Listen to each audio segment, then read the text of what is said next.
10 second, 5 second,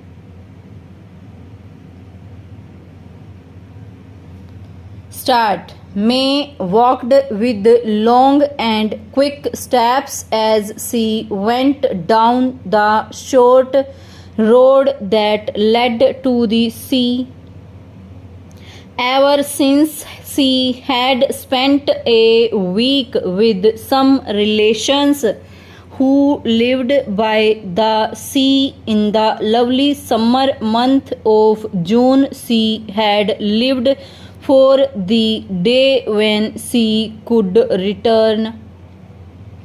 How she had loved the little fishing town and the beautiful blue sea during that week in June. How peaceful it had seemed to her after the cares of city life. The sea to the limits of the eye had been deep blue, and the water met the land with such a peaceful touch that one hardly heard its sound. The ships at rest a little way out seemed not to move, and the white sails of the little ones nearer to the land were still, and that was her memory of it all. Stillness and peace, blue and white.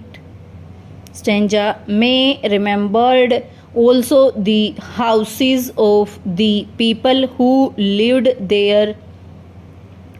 They were little houses so near together that they seemed in places almost to touch one another.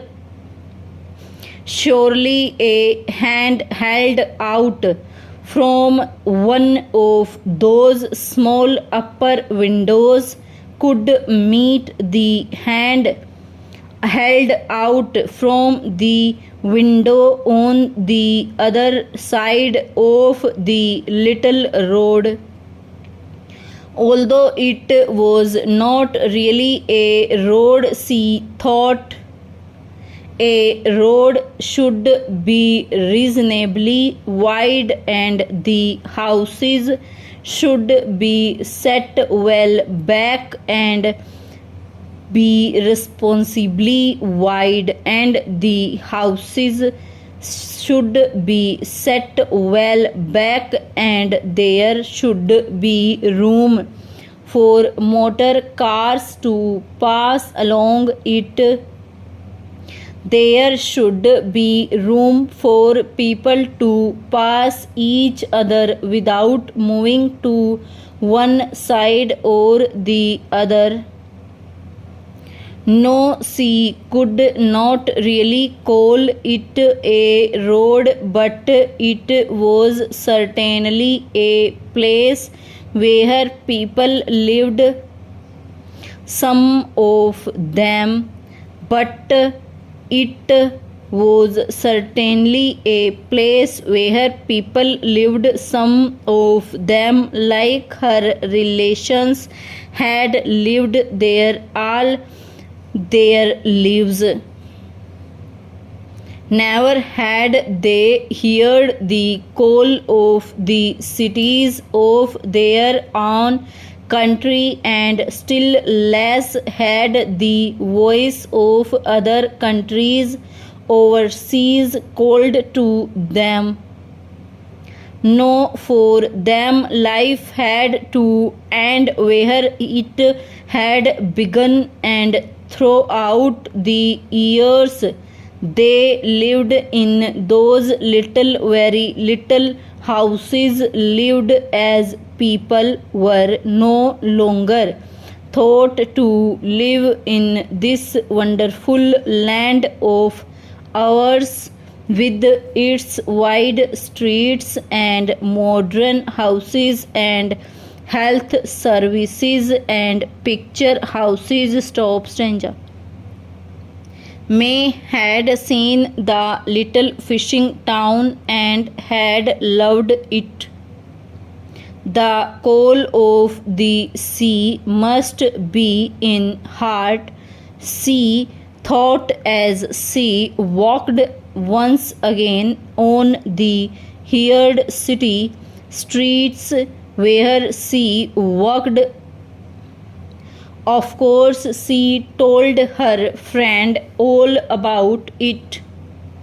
Her friend Wonderful worked in the same office, and until then they had generally seen eye to eye about the details of life.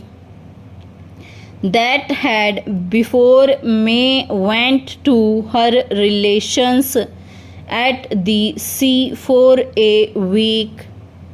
She had returned quite changed. From then on, her one thought had been to save enough money to take another week with them in the little house in the little fishing town by the sea. Of course, the place was about as far away as it could be from where she lived, and it meant going without quite a few other things if May was to get the money together. But she had done it, and now in the depth of winter she walked down the road that led to the sea. She found that the blue sea of summer had changed, and the water was now almost without color. No ships were at rest out there, and that was just as well, for the sea no longer touched the land without sound. It threw itself with fearful force upon the stones and headlands, and the sound of its breaking would have overpowered any other sound had there been any. But there were no other sounds, for the town itself was resting.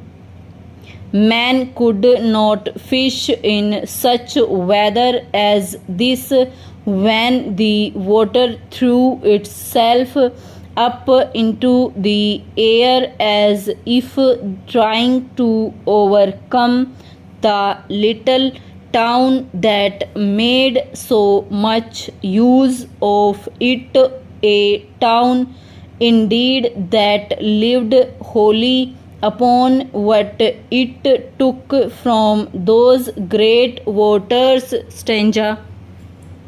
Oh, May cried as she held her body hard against the forces of nature. Oh, how wonderful, how truly wonderful!